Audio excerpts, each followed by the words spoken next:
What's up, everybody? Welcome back to Movie Roulette here. We got a good movie here, one that Nick and I have not both hadn't seen before this, The Wrestler, starring Mickey Rourke, 2008. An important movie for a bunch of reasons. It brought Mickey Rourke's career back from the dead, and it also had an interesting Oscars layout and I think played a role in how the Oscars changed after from this year, because it was in the 2009 Oscars, which changed going forward because we had the controversy with The Dark Knight not getting nominated for Best Picture. This didn't get nominated for Best Picture, which forced the Oscars to expand the Best Picture category to like 10 could be the max. Because, you know, we'll get into it, but Mickey Rourke did get a nomination for Best Leading Actor. Marisa Tomei got a nomination for Best Supporting Actress.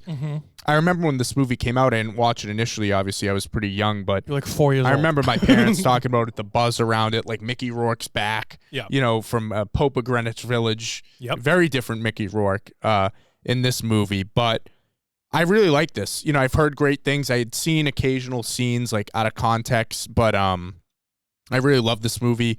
It was a crisp hour and 50, emotional, hit a lot of beats for me. I think it could have expanded on some stuff a little more. It could have been a little bit longer. I wouldn't complain if it was like 2 hours and 10 minutes or something. But I don't know. I really like this. I thought Mickey Rourke's performance was incredible. I think I looked back at who he lost to in that year, and it was Sean Penn for Milk, which I hadn't seen. So I've seen Milk. Is that worthy? Because to me, this is one of those performances that I watch it. I'm like, how did he not win Best Actor? Milk's incredible. Milk's like fucking 3 hours long. Oh, okay. And it's very political. So it depends on where you fall on political films and the issues in Milk specifically. But I liked Milk a lot. I thought it was very good. But this movie was directed by Darren Aronofksy. He makes some interesting movies. But what'd you think of this, Nick? Good. I liked it. Have you seen Good Time? Yeah. Kind of gives you a little vibe of like some of those. Just the way it was filmed. The way it was shot? Yeah. Well, I love the way it was shot. Oh, me too. To me, it felt, especially the first 30 minutes of it, made me feel like we were watching a documentary. That's what I was going to say. Like, it was like a day in the life. Like, I felt like they just had a camera guy following Randy, you know, through his day-to-day shit. Yeah. But it's cool. It gives cool insight to a world that I have no knowledge of. Right, the like amateur wrestling underground. The craziest thing about this movie to me was the blades in the tape. Oh my god, yeah. What? Yeah. Like what? Yep. When he's on the ground in the ring and he puts it on his forehead and like the fork in the head, the staple gun. Oh my it's god, brutal, absolutely brutal. And this is obviously in the early '80s or whatever. This is like before. It takes place. I'm saying like these techniques and everything. Yes. From when the World Wrestling Federation, everything came together. So it's before AIDS. This is before like blood transmitted diseases and everything. And they're like these people are cutting themselves up and like doing all this crazy. Movie takes place in the 80s. No, what I'm saying like these traditions. Of, I was gonna say I was like I didn't know it took place in the 80s. No. I'm saying like that's where you can't just do that. You know what I mean? Right. There's nothing that they would just give you like a blood packet or something. Yeah. You know, I don't know if you've seen them before. Like when you go, if you want to be like Dracula for Halloween, a kids costume shop, there's those little capsules you can put in your mouth and you bite down pop them. Yeah. Right. So like that's Squibs kind of what they would do. Yeah, that's what they would do nowadays for wrestling. You cannot have real blood in a wrestling ring. Like no, I mean some of these scenes were friggin' brutal. Yeah, and obviously this is it's a fall from grace movie. It's about a guy who was, you know, at the top of his game, got older, started doing a lot of steroids. It catches up to him. He has a heart attack and he's kind of forced to retire. And he tries to reconnect with his daughter, who's played by Evan Rachel Wood, who I thought was really good. This is the one aspect of the movie that I thought there could have been more. Like they could have delved into that a little deeper. I like that they don't tell you that he has a daughter till about like 30, 40 minutes into the movie. Well, it shows how not good the relationship is. Like how important she isn't to him. Yeah, but I do think a few more scenes with them might have been just like for an emotional payoff. But I guess it really wasn't about his relationship with his daughter. Right. You know, it's really about the fact that he loves one thing, and that's wrestling. And that's how he goes out. It's so badass. No, it is. Like, and that final scene is like tough to watch, but like I know. He's going out the way he wants to. Yeah. You know? And I thought, you know, Marisa Tomei Who's amazing. Oh my God, she's playing amazing. a stripper. She's amazing in different everything. role, different role for Aunt May. But she was great in this. Yes, she was. I love Marisa Tomei. Yeah. I don't. She can do no wrong by my estimation. Mm-hmm. I don't know. Go ahead. Yeah, I don't know. It's a simple movie. Like this movie could have easily gotten too convoluted. Easily. If they had gone like, okay, it's going to be a love story about him and Marisa Tomei. It's also going to be about him reconnecting with his daughter. It's also going to be him struggling with wrestling. Too much. I kind of like that they treaded the line there. Yeah. Well, I think it's interesting because like you have a lot of loves. Yes. In your life, right? Mm-hmm. And depending on, like, I don't know, depending on where you're at in your life and all these different things, like what direction do you go? Yeah. And he went with wrestling. Right. That's after fucking up with his daughter. Once sure, but again, what I'm saying is like some people would be like, I'm not doing anything above my children. I'm not, or yes, if they have like a love interest, whatever it is, like the partner. He gave up at that point. Right. Yes. Exactly. And so I feel like he picked a path is what I would say. Yeah. Mm-hmm. That's that. But yeah, he's good, man. Mickey Rourke really is good. I remember when this movie first came out, my father was extremely excited. Yeah. He was, I gotta go see the wrestler. Because Mickey Rourke's back. It looked nothing like Mickey Rourke did when he was in Pope of Greenwich Village. Completely different. Yeah. Almost unrecognizable when you put those two pictures side to side. Yeah, a lot of surgery. Crazy. A lot of surgery, but good actor. Older. And then this obviously gave him his role in Iron Man too. Yep. Which not great. Not great. What are you gonna do? Yeah. And he hasn't really been in anything since. I looked it up. I think he was in one of the Expendables movies. But that was really it. Well, you look at someone like John Travolta who had a career reprise with Pulp John Fiction. Gotti. Pulp Fiction. Yeah. But then they were like, oh, let's put him in John Gotti. Yeah. Like, oh. I don't know, man. I mean, this is. Did it work for you? Yeah. Everything in it? Yeah. I mean, I don't have any qualms really with the film. I know it's really well done.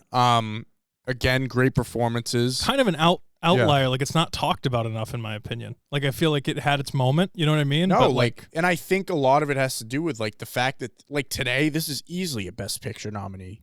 100%. Yeah, I would totally. You know what I'm saying? And I'm glad that they finally, because when I saw that it didn't get a nomination, I'm like, oh, this must have been before they expanded it. Would they make this movie today? Yeah, why not? I don't know.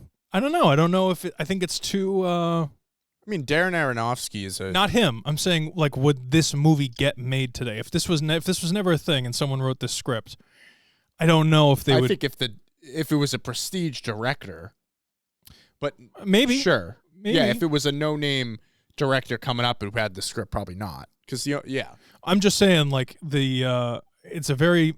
Oh, he did The Whale. I forgot. Yeah, he's doing just fine. Darren's okay. The Black Swan. Yeah. But I'm saying, like, I don't know if he didn't write this though. No. But I don't know if this movie gets made today. Just the subject matter. It's a very masculine guy film. Yeah. I don't know if it would get made today. I think it was made in its moment. Mm-hmm. I think it was overshadowed a little bit by Dark Knight and stuff like that. Yeah. And like you said, it didn't go up for Best Picture. So it had its like moment, but it was like a candle in the wind kind of moment, you know? And I think it's underrated, I would say. Oh, I would definitely say that. Yeah. So if you haven't seen it, you should definitely go watch it. Yeah, it's weird. So like when I went on HBO Max, on my PlayStation, How dare you? It wasn't there. Right. But when I did it through my cable, it was there. And it said playing through Max. So like I don't know if it was on HBO Max or not, but I watched it somehow. Not to go off on a whole thing about Max, but how do you feel about the new interface, the UI? I mean, it's pretty much the same for the most part. I got Tom Wamsgams as my profile picture. I like that they added the Succession guys. Okay. What? Why Tom? Because he wins? No, I did it beforehand. He's my favorite character. Hey, you spoilers. All That's right. funny. This comes out after our reviews. If you haven't seen Succession by now. No, I just think it's an underrated film, and I think it's very well done. And I like movies like this. I like performance-driven. I like performance-driven stuff, and I like. He's a sympathetic character. I like that they showed him working. You know, those little scenes like that. Him at the deli. Thought it was all good. Yeah, felt real. Yeah, it needs to feel real if it works. Yeah, you know. But what are we rating this thing? What do you think? This is another. We're so boring with our ratings. Yeah, I feel like we should probably change our ratings up to be like out of 10 or something, because I just feel like there's not enough numbers. We can't get specific enough, but I go like 4.2 on this. I was gonna say it's like a 4. Because to me, like a 4 is a great movie. Like it's a good movie. What's a 5 for you? But a 5's tough, dude. A 5's tough. What? I could pull up my letterbox right now. Not an actual 5, but I'm saying like what makes a movie a 5 for RJ? Like that's what I want to know. I think it's gotta have a lot of rewatchability. Okay. I think it's gotta be like you think about it way after you see it. Because there are like a movie can be a 4 that I really enjoy, but then I don't really think about it. And it's still a good movie, but I didn't think about it after. But like Interstellar. So would you consider for its time, not yep. now, but would you consider like The Hangover to be a 5? No. Okay, but think about like the cult. What about Dark Knight? 4.5. See, this is my point. So when you say these things like rewatchability, yeah. And then you see like, well, because to me, like if I give The Dark Knight a 5, there's still stuff that's better than The Dark Knight. Could you understand if someone thought The Dark Knight? Oh, actually, I do have The Dark Knight at a 5. Oh. All right, never mind. I got Inception at 5, Goodfellas, Empire Strikes Back, Good Will Hunting, Jurassic Park. Good Will Hunting is absolutely a 5. Absolutely. Blade Runner, Indiana, Raiders of the Lost Ark. 5. Those are the only 5s I have right now in my Godfather? letterbox.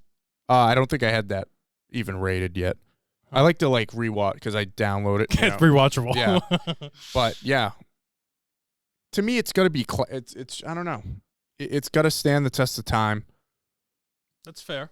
That's fair. Everything's gotta hit. But what are we watching next? Let's check it out. Let's spin this wheel and see. Let us know what you guys thought of The Wrestler. As always, let us know if there's any movies you want us to watch.